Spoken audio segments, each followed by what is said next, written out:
हरा कवे पर काला काता मेरा की हो तारा कवे पर ले चल भाग।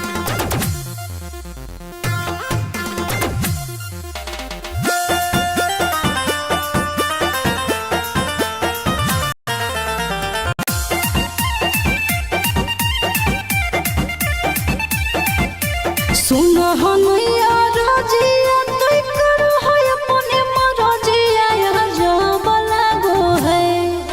सुनो हनैया रजिया तोय करो है अपने मरजिया यहाँ जब लागो है। हाँ हाँ यहाँ जब लागो है। राजा हो आधी आधी रतिया तोरा लाभ जागो है। राजा हो आधी आधी रतिया तोरा लाभ जागो है।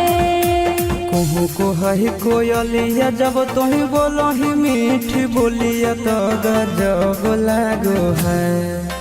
कहू को है कोयलिया जब तुही बोलो ही मीठी बोलिया तो गजब लागो है। हाँ गजब लागो है। धनी के सावरे सूरतिया तोर गजब लागो है। धनी के सावरे सूरतिया तोर गजब लागो है।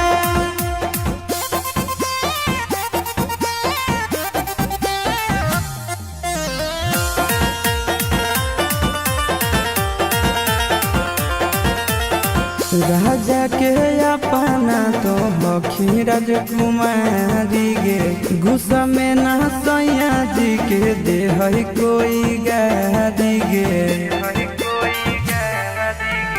सबक सिंगार करो नहीं पूरा फुटल करो ऐसन पाई के बेलूरा।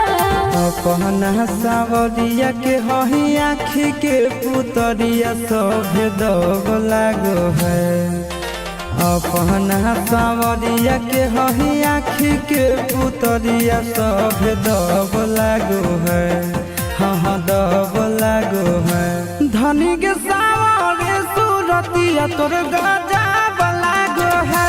धनी के सावरे सूरतिया तोर गजब लागो है।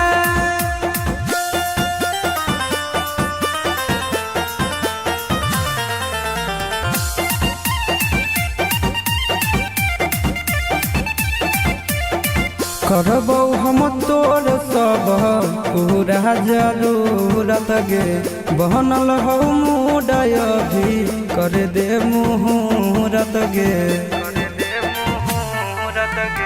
अपना ते बोटिया में हमारा फुसलाबो हो दिन रात से जी आपो समय के बिताबो हो। एक्सपीरियंस के निंदिया उड़ो साटो ही जब तोही बिंदिया गोरी लव जागो है। एक्सपीरियंस के निंदिया उड़ो साटो ही जब तोही बिंदिया गोरी लव जागो है। हाँ लव जागो है। धनी के सावरे सूरतिया तोर गजब लागो है। धनी के सावरे सूरतिया तोर